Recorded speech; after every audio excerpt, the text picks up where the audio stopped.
Links to join channel here over on Subscribestar. So will Spielberg ruin indie, which is what people think, and then you go, yeah, it's not Spielberg, is it? It's someone else, Goldman or something, is taking over the helm. That's usually a bad sign when the producers and the directors are just they go from being active to being just signing their names as like executive producers or something. So yeah, of course, of course, Goldman will ruin indie. Like, have you been paying attention the past few years? And part of the back of my mind, I keep waiting for Hollywood to just say F it, and like, let's get together, let's just make a good movie that clicks with the audience. Like, yeah, it's not going to be politically correct, but let's just do it anyway. You realize, oh, you'll be waiting a long time, because this is what Hollywood is now. Now, here's the thing: could they make could Disney? Disney's a huge company, right? Could they come out and make like a movie from the '80s? Yeah, they could if they wanted to. What would happen to them? They own the movie companies. They make the movies themselves. They hire out some stuff, but there's plenty of people who'd be willing to work for movies with Disney, and they can distribute it themselves. And I mean, it's like, yes, they can do it all themselves. Yes, they could make a Gremlins, a Goonie, a Raiders of the Lost Ark, even a Temple of Doom, which was like even at the time, that was politically incorrect. It's like, could they do that now? Oh, you bet your ass they could. Oh, but all those, like 100,000 people will be angry on Twitter. Yeah, and Disney would just ignore them. Literally, that's all. Like, what are we gonna do? We're gonna boycott Disney. Yeah, okay, great. So a few tens of thousands of you will cancel your Disney Plus, and then how many more will subscribe? That would be huge. They're deliberately not making that money. Like, they know that cash is on the table there, no matter what Leslie Headland says. They know it's out there, and they're not doing it even though it's out there. Because, I'm waving my arms around like an idiot, it's not about money. It's about ideology. By now, you got to slowly be kind of getting that, oh, it really does seem to be about ideology. It's like I know these are publicly traded companies or incorporated, and there's like return on investments. Like, yeah, that's the face of it. Oh, what are you talking about? It's just about money. They don't make a series of underperforming decisions and movies that are bombs if it's just about money. If it's just about money, they go chasing the money, and they're not. Anyway, so yeah, almost certainly they will destroy Disney indie. This isn't the '80s. First of all, yes, I'm aware that Overlord DVD or Dimcock is just entertainment, or at the most infotainment, and he's great at that for sure. He runs a great channel on YouTube. A lot of fun in his live streams. But what stuff he says his rumors are hearing are not off the wall, and it doesn't even matter what the rumors are. It's going to be bad. And does he get inside information? Of course, yes. Even I was mostly doing comics. I was talking to people behind the scenes doing a small little comic channel. He has a huge pop culture channel. Yes, all those big like Phantom Menace channels are all getting behind the scenes stuff because people are in the industry. They want to talk. So for sure, they're getting behind the stuff access. So Ford is almost 80. Fair enough. This is the point in the film where, yes, you bring in the next generation, the Shia LaBeouf character or whoever you think it can do a good job. Who's the other guy? Joaquin Phoenix, or one of the Phoenix brothers. I think he later died or something. You bring in a male character, though. Obviously, you bring in he's got to go around the world, and the period is set anywhere, from the 30s to the 50s. It's got to be a male character. Only a male character can safely go around. It's like, it's dangerous for a male character, but there's no way in hell a female character is going on the kind of adventures that he was going on. That's just insane. Yeah, bringing in a female character doesn't make sense. The female's only purpose is there as a romantic interest or as comedy, as Temple of Doom was a little bit. I mean, she was there for both. And Raiders struck the perfect mix of the woman who was there as romantic interest, but she's also there as an adventurer in her own right. I mean, she ran a bar out in the middle of some snowy mountain somewhere. It's like, that's a pretty badass character. That is a beautiful... I mean, the whole... That movie is so genius, as I'll talk about in a second. Like, everything they did with Raiders, it's one of those movies. It's like Ghostbusters, the first Ghostbusters, where you look at that and you go, that feels like as close to a perfect movie as you can get. It's like, yeah, there's a couple of movies like that. But portraying a woman like that nowadays, in modern day, this won't fly, which is why I say, like, just, find a movie company that says F it and says, hey, we're gonna make our movies like back in the 30s and 40s, and it's gonna be period appropriate. It's like, oh, how dare you? You're not gonna put Pox, Wox, Transfer, Otherkins in every role. No, that's not what period appropriate means. Nazi says what? So could you include a female, even as Indy is literally fighting them? Could you include a female sidekick in movies? In this movie, yeah, for sure, we could do it. Like a normal person could do it, but the woke globalist parasites in Hollywood cannot do it. Everything they do is going to be a vector to push anti-white misandry. Hollywood was waiting a long time to pull the mask off and show us how much they hate us. And they do. They really do. By now, you have to slowly becoming cognizant of like what they look like without their masks. The first two indie films were lightning. I mean, the same thing happened in comics at a lower budget level, so you're able to see more extreme examples of it if you're following comics over the past like 10 to 20 years. So the first two indie films were lightning in a bottle. Raiders, as silly as it was in the portrayal of some of the characters, the guy with the coat hanger was, oh God, it's so stupid. The film work, the camera work of Raiders, and the way they frame the shots and built the sets when they're in the desert, and then they've got the I don't know, the ruins. Some of them are temples and pyramids and that kind of stuff, and they're framing the setting sun, and they got the soldiers. The camera work for that, I mean, everything for that. It's like at one time, they really knew how to make movies. I mean, that was just a phenomenal setting. The shooting of it, everything on this, even the sound of it was just, it's just a fantastic film. Every aspect of that filmmaking was very good. The storyline, might be a little bit silly, but it's like there's so much of that movie that came together perfectly.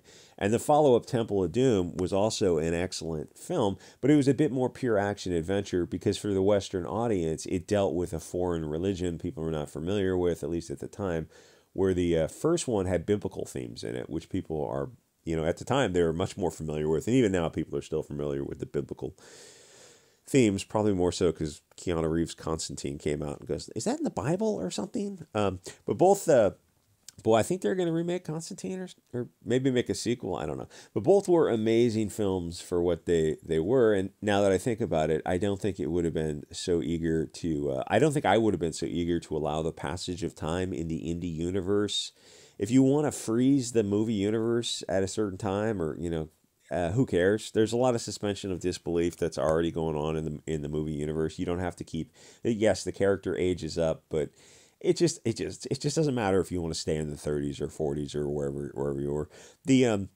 I don't think the character in the 60s, it's just too close to present time. Like the 50s and 60s, I'm just not as interested in that. Though, if you're gonna do the post-war 40s and 50s, it's like, well, obviously communism is the storyline there. It's like, no, we're gonna do time traveling Germans, go back to Roman days.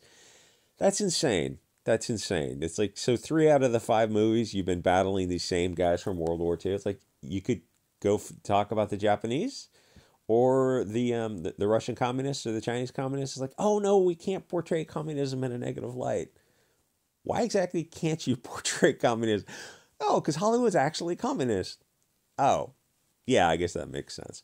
Anyway, so the old fun indie films are way over. They're no longer politically correct. Not only could you not make those movies today, you couldn't make much of anything in Hollywood pre-2020 before the woke Black Lives Matter Bolshevik Soros-funded revolution. Even something is, like I always reference The Goonies as just a simple kids movie with, oddly enough, I think it was the same actor was in The Goonies as was in Temple of Doom.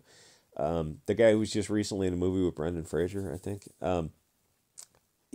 Because everything would, like the one Asian kid wasn't enough. You'd have to do like way more. And you can't make anything nowadays, is what I'm trying to say. Like the next big film is probably going to be Guardians of the Galaxy Part 3. And you look at like the modern films that are big films now, you're like, oh, these are just dog shit. Like anything that's coming from Disney now or from the Marvel universe, and in their mind, they're like, oh, the Avengers is this great movie. It's going to stand the test of time. It's like, no, it's not. No, it's not. Movies from the 80s are standing there. They've already stood the test of 40 years. The Disney stuff is just in and out of the consciousness so fast. Even if it's like a $2 billion movie and you adjust it for inflation, whatever, they're still big movies. It's big movies because the distribution is different now. It's better now for them to make movies. And to hype up a movie, you use social media, so it's all working together. But if anything that came out from Marvel, no, nothing compares to even the silly, schlocky cheeseball movies that were coming out in the '80s. Like a simple Gremlins movie, like you're never going to be able to make that again. You're not going to be able to make a. There's nothing you can't make anything like even a Jaws today. It's not because it's politically incorrect to make a Jaws movie.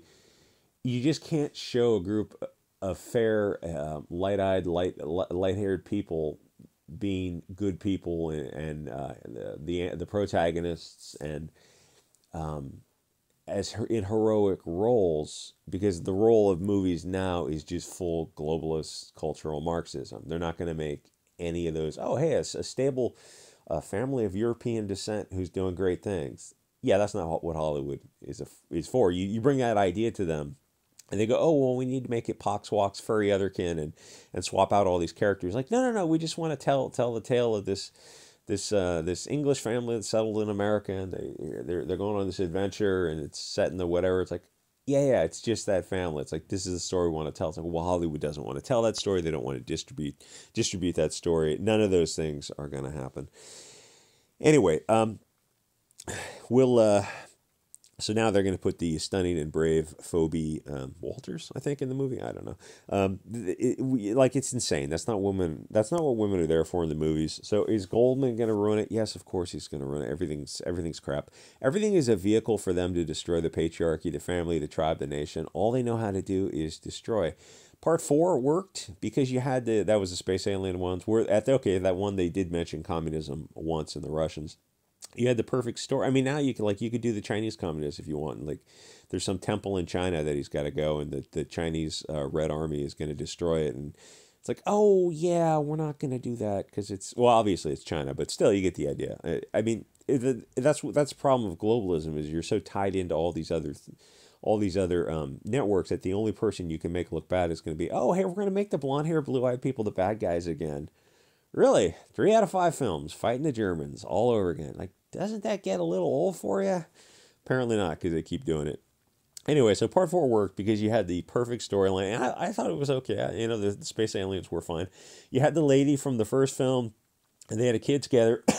All they had to do was continue that storyline. None of what they're doing makes sense until you realize that everything they do is just to ruin everything they touch. So the rumor is Bob Iger came back to Disney and he saw some of the film and he asked for reshoots. Did that happen? Is he trying to clean up earlier messes? I doubt it. I think things are beyond that point. Iger is just as woke as anyone else. He's woke as Bob Chapek. They just have different ways to kind of go about their wokeness. If the film is made, then they already spent the money, which is, by this time, it's probably over $200 million because he had some injuries on the set and reshoots. It's like all those reshoots cost they cost quite a bit of money. So they're probably just going to release it, and I'm sure it'll do fine because the cattle love the moving images on the screen. And even at 78, Ford and the indie name is still has a big draw because the fans of the originals are anywhere from in their 40s to 60s, and their kids are also going to be on board, and grandkids so might also be on board with these movies. And if this movie, this Part 5, I think, is your introduction to indie, then you're going to be disappointed. But you're going to be disappointed in everything coming from Disney today and everything from Hollywood post-2020 summer of Bolshevik BLM Soros love. Imagine what will suck the most for this movie. That's probably what you're going to end up with. It'll have girl power and feminism. Well, girl power and feminism is cringe. The patriarchy is awesome. Tribal nationalism is based and Chad-pilled. Everything that comes from Hollywood is going to be horrible. And the funny thing is, once you put on the They Live sunglasses and go down the rabbit hole, you start looking at older and older movies and you realize, this is the Bolshevik subversive parasitical propaganda, even in older and older movies. Love to see them make They Live again. And they should. They make I don't think the guy's still living. Both the actor and the director I think passed, but they'd remake it and it would be like a Trump story. It would just be about like something like it would be nonsense. It would be insane. Like they're making, I think, Animal Farm. It's like, okay, we get it. Let me guess. The bad guys who secretly run the world are blonde hair, blue eyed people. It's like that's who's really running the WEF right now. It's like, you got it, Bucko. It's those damn German stereotypes are actually running the WEF. Okay. Anyway, I might have said too much in this video. Like, comment, subscribe. I'll see you guys on the next episode.